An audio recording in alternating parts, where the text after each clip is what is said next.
العلماء ورثۃ الانبیاء، علماء کرام انبیاء کے وارث ہوتے ہیں۔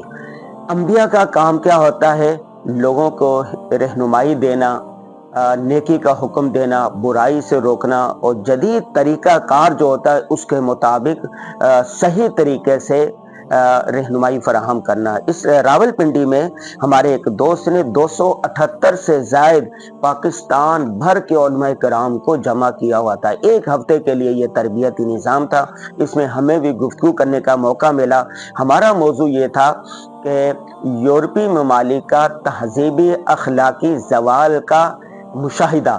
ہم نے چونکہ یورپ کے 22-23 ممالک کا وزٹ کیا ہوا ہے، ہم نے ان کو بتایا کہ کس طرح خاندانی نظام تباہ ہے، کس طرح وہاں پر اخلاقی نظام تباہ ہے۔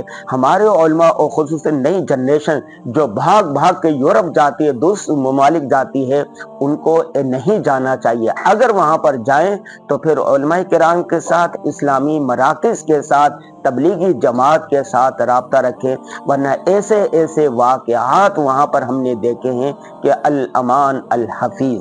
اس موضوع پر ہم نے تفصیلی گفتگو کی، مزید آپ اس ولاگ میں دیکھیں گے۔